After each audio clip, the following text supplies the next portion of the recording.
Hi guys, here you've got Samsung Galaxy M04 and let me show you how to block a number on this device. At first, open your phone dialer, then go to Contacts, pick the contact that you wish to block, tap on Information, and now select More.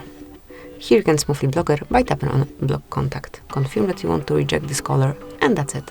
You can also enter the general rules. To do it, tap on More icon, select Settings, click on Block Numbers, and here you can either block all unknown callers, you can add some number manually by yourself, you can pick some number from recent callers or from your contacts. And that's it, that will be all. Thank you for watching. Please subscribe our channel and leave the thumbs up.